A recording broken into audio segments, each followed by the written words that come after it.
What starts here changes the world. Well, I've got to admit, I kind of like it. What starts here changes the world. So that great paragon of analytical rigor, Ask.com, says that the average American will meet 10,000 people in their lifetime. 10,000 people, that's a lot of folks. But if every one of you changed the lives of just 10 people, and each one of those people changed the lives of another 10 people, and another 10, then in 5 generations, 125 years, the class of 2014 will have changed the lives of 800 million people. 800 million people. Think about it. Over twice the population of the United States. Go one more generation, and you can change the entire population of the world, 8 billion people. If you think it's hard to change the lives of 10 people, change their lives forever, you're wrong. The decisions of one person, but their children were saved, and their children's children. Generations were saved by one decision, one person. But changing the world can happen anywhere, and anyone can do it. I can assure you that it matters not whether you ever served a day in uniform. It matters not your gender, your ethnic or religious background, your orientation, or your social status. Our struggles in this world are similar, and the lessons to overcome those struggles and to move forward, changing ourselves and changing the world around us, will apply equally to all. I've been a Navy SEAL for 36 years, but it all began when I left UT for basic SEAL training in Coronado, California. Basic SEAL training is 6 months of long, torturous runs in the soft sand, midnight swims in the cold water off San Diego, obstacle courses, unending calisthenics, days without sleep, and always being cold, wet, and miserable.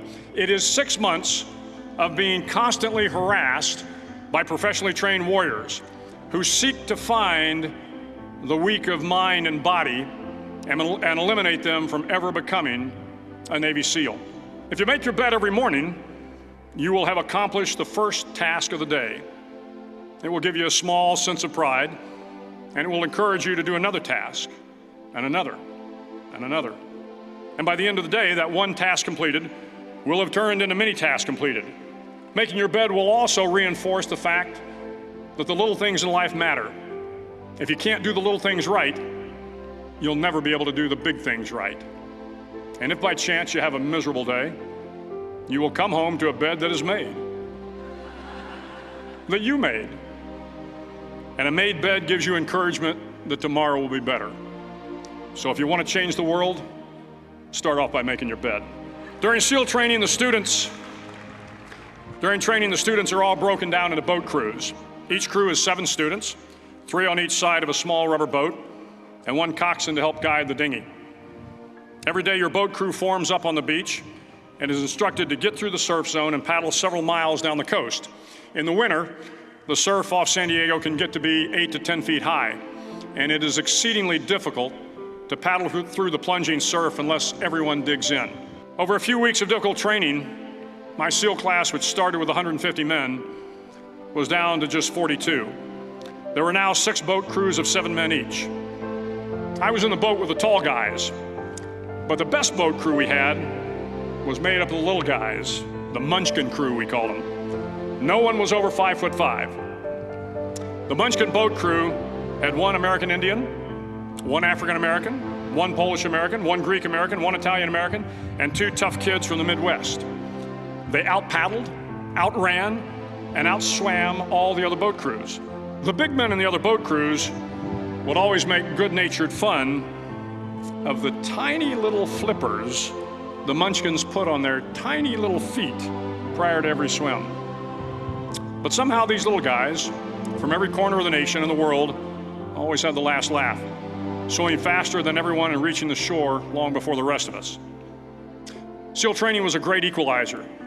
Nothing mattered but your will to succeed, not your color, not your ethnic background, not your education, not your social status. If you want to change the world, measure a person by the size of their heart, not by the size of their flippers. During the land warfare phase of training, the students are flown out to San Clemente Island, which lies off the coast of San Diego. The waters off San Clemente are a breeding ground for the great white sharks. To pass SEAL training, there are a series of long swims that must be completed. One is the night swim. Before the swim, the instructors joyfully briefed the students on all the species of sharks that inhabit the waters off San Clemente. They assure you, however, that no student has ever been eaten by a shark, at least not that they can remember. But you are also taught that if a shark begins to circle your position, stand your ground. Do not swim away. Do not act afraid. And if the shark, hungry for a midnight snack, darts towards you, then summons up all your strength and punch him in the snout, and he will turn and swim away.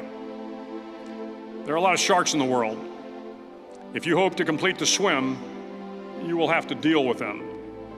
So if you want to change the world, don't back down from the sharks. If you want to change the world, you must be your very best in the darkest moments. The 9th week of training is referred to as Hell Week. It is 6 days of no sleep, constant physical and mental harassment, and one special day at the Mud Flats. The Mud Flats are an area between San Diego and Tijuana where the water runs off and creates the Tijuana Sloughs, a swampy patch of terrain where the mud will engulf you. It is on Wednesday of Hell Week that you paddle down to the Mud Flats and spend the next 15 hours trying to survive this freezing cold, the howling wind, and the incessant pressure to quit from the instructors. As the sun began to set that Wednesday evening, my training class, having committed some egregious infraction of the rules, was ordered into the mud. The mud consumed each man till there was nothing visible but our heads. The instructors told us we could leave the mud if only 5 men would quit. Only 5 men, just 5 men, and we could get out of the oppressive cold. Looking around the mud flat, it was apparent that some students were about to give up. It was still over 8 hours till the sun came up. 8 more hours of bone-chilling cold. The chattering teeth and the shivering moans of the trainees were so loud, it was hard to hear anything. And then one voice began to echo through the night. One voice raised in song. The song was terribly out of tune, but sung with great enthusiasm. One voice became 2, and 2 became 3, and before long, everyone in the class was singing. The instructors threatened us with more time in the mud if we kept up the singing, but the singing persisted.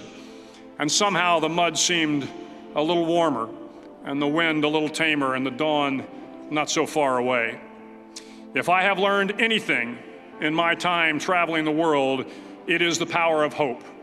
The power of one person, a Washington, a Lincoln, King, Mandela, and even a young girl from Pakistan, Malala.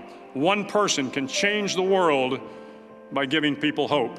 So if you want to change the world, start each day with a task completed. Find someone to help you through life. Respect everyone.